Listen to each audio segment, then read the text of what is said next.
அவளை அன்னைக்கு அவன் போக விட்டுருக்க கூடாது. ஃபுல் ஸ்டோரி தெரிஞ்சுக்கணுமா?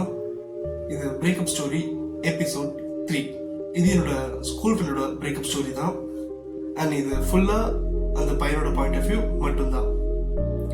பையனை பத்தி சொல்லணும்னா smart, innocent and some sensitive. பொண்ணை பத்தி சொல்லணும்னா அந்த பொண்ணு வேற டிஸ்ட்ரிக்ட் அண்ட் சென்சிட்டிவ், சொல்ல போனா அலுமூஞ்சு அண்ட் ரொம்ப நல்ல பொண்ணு. பையன் 10th நல்லா படிச்சு நல்ல மார்க்ஸ் வாங்கினதுனால ஒரு ஆர்கனைசேஷன் அவனுக்கு இயர்லி ஒரு 4 times வந்து பாத்தீங்கன்னா ஸ்காலர்ஷிப் கொடுத்துட்டு இருந்தாங்க. இப்போதான் +1க்கும் +2க்கும் பப்ளிக் இருக்கும். நாங்க படிக்கிறப்போலாம் +1க்கு பப்ளிக் கிடையாது. ஸோ +2க்கு போகிறதுக்காக +1ஓட அந்த ஹாலிடேஸ்ல எங்களுக்கு அந்த ஆர்கனைசேஷன் ஒரு ட்ரிப் ஒன்று அரேஞ்ச் பண்ணியிருந்தாங்க.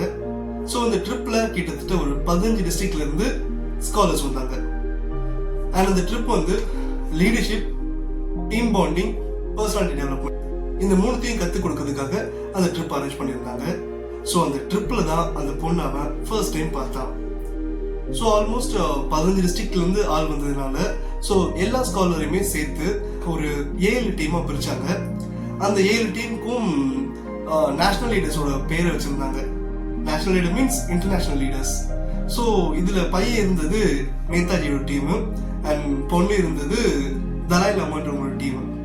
ஸோ தலாய் லாமான்றவர் one of the freedom fighter இது ஒரு கண்ட்ரியில். So I don't have any idea.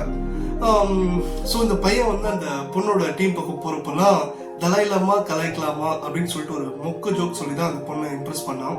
So அந்த பொண்ணுக்கும் பையனை ரொம்பவே பிடிச்சிருந்தது. இவங்க 2 பேரும் சாப்பிட்ற டைம்ல டீ குடிக்கிற நேரத்தில் ஸோ டைம் ஸ்பெண்ட் பண்ணிக்கிட்டாங்க. அண்ட் இந்த ட்ரிப் ஆல்மோஸ்ட் ஒரு 10 days இருந்திருக்கும் போல. அந்த 10 days அவன் வீட்டை வந்து பிரிஞ்சு இருந்ததே கிடையாது. ஸோ இதான் ஃபர்ஸ்ட் டைம்ன்றதுனால அந்த பையன் அவன் வீட்டை நினைச்சு ரொம்ப ஹோம் சிக்கா இருந்தான். ஸோ இந்த டைம்ல அந்த பொண்ணு வந்து அவனை ரொம்ப சமாதானப்படுத்தி ஆறுதல் சொல்லி கூட இருந்தா. ஸோ இதனால பையனுக்கும் அந்த பொண்ணு ரொம்ப பிடிச்சிருந்துச்சு. அண்ட் அந்த கேம்ப்ல ஒரு ரன்னிங் ரேஸ் காம்படிஷன் வச்சிருக்காங்க.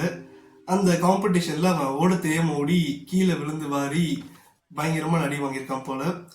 அப்போ அந்த பையனை விட அந்த பொண்ணு தான் ரொம்பவே ஃபீல் பண்ணி இருந்திருக்கா. ஸோ இதெல்லாம் அந்த பையனுக்கு அந்த பொண்ணு மேல இருக்க பாண்டை இன்னும் இன்க்ரீஸ் பண்ணியிருக்கு. ட்ரிப் மொத்தம் 10 நாள். ஸோ இதுல டே டு டே உங்களோட பாண்டிங் வந்து இன்க்ரீஸ் ஆகிட்டே இருந்துச்சு. அண்ட் கடைசியா அந்த ட்ரிப் முடிய போற நாளும் வந்துச்சு.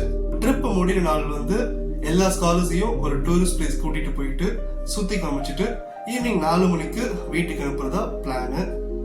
ஸோ இதை கேட்ட இவங்க 2 பேருமே ரொம்பவே பயந்துட்டாங்க. ஸோ இதுதான் அவங்க கடைசியாக மீட் பண்ற நாளா இருக்குமோன்னு சொல்லிட்டு ரொம்பவே ஃபீல் பண்ண ஆரம்பிச்சிட்டாங்க. அந்த பொண்ணு அன்னைக்கு ஃபுல்லா அவங்க கூட தான் பஸ்ல போறது, நடந்து போறது, சாப்பிட்றப்ப கூட இருக்கிறது. ஸோ ஃபுல்லா டைம் ஸ்பெண்ட் பண்ணா.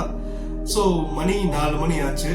கடைசியா அந்த பொண்ணு என்ன மறந்துட மாட்டேன்ல, என்னை மிஸ் பண்ணுவியா நீ, உனக்கு என் ஞாபகம் இருக்குமா அப்படின்ற மாதிரிலாம் பயங்கரமா சென்டிமெண்டா பேச ஆரம்பிச்சா. அண்ட் அதுவும் இல்லாம அந்த பொண்ணோட நம்பரை அந்த பையன் கிட்ட கொடுத்துட்டு இதான் என் நம்பர், நீ எப்படினாலும் கால் பண்ணலாம், நான் அவனோட காலுக்காக வெயிட் பண்ணிட்டு இருப்பேன் அப்படின்னு சொல்லிட்டு போயிட்டா. ஸோ பொண்ணு விருதுநகர், அந்த பொண்ணு பஸ் ஏறி விருதுநகர் போயிட்டா. அண்ட் பையன் சென்னை. ஸோ சென்னைக்கு போயிட்டு இருக்காங்க. அந்த பையன் சென்னைக்கு போயிட்டு இருக்க அந்த மீன் டைம்ல பாத்தீங்கன்னா நிறைய யோசிச்சு பாக்குறான். அந்த ட்ரிப்ல நடந்த விஷயத்த ரீகால் பண்ணி பாக்குறான். அந்த பொண்ணு கூட அந்த ஒரு சூப்பரான மொமெண்ட் எல்லாம் ரெக்கலெக்ட் பண்ணி பாக்குறான். ஸோ எல்லாமே எனக்கு ரொம்ப அது பிளிஸ்ஃபுல்லா இருந்துச்சு. அடுத்த நாள் காலையில 11 மணிக்கு அந்த பொண்ணுக்கு கால் பண்றான். கால் பண்ணிட்டு ஐ லவ் யூ அப்படின்னு சொல்லிட்டு அந்த பொண்ணுக்கு ப்ரப்போஸ் பண்றான். அதுக்கு அந்த பொண்ணு, நான் நேற்று கடைசியாக நான் பார்த்தப்போய் நீ சொல்லவே நினைச்சேன், ஆனா சொல்லல அப்படின்னா, பட் இருந்தாலும் எனக்கு ரொம்ப பிடிக்கும் அப்படின்னு சொல்லிட்டு அவன் லவ் அக்செப்ட் பண்ணிட்டா. ஸோ 2 பேருமே செம்ம ஹாப்பி. அன்னையிலிருந்து அவங்களோட நாட்கள் எல்லாமே ரொம்பவே சூப்பராக போச்சு.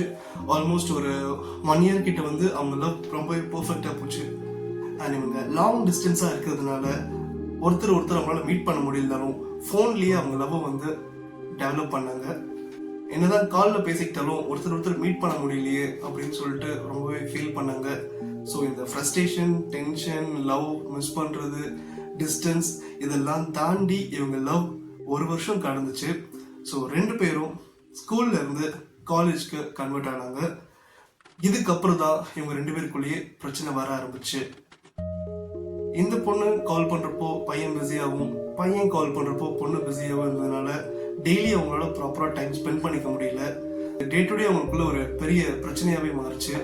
ஸோ ஒரு நாள் அந்த பையன் அந்த பொண்ணுக்கு கால் பண்ணியிருக்கான். ஸோ அப்போ அந்த பொண்ணு கால் எடுத்துட்டு, நம்ம லவ் பண்ணி ஆல்மோஸ்ட் 1.5 வருஷம் ஆயிடுச்சு, இந்த 1 வருஷத்துல ஒரு நாள் கூட எனக்கு கிடைக்கலையா என்ன மீட் பண்றதுக்கு அப்படின்னு கேட்டிருக்கா.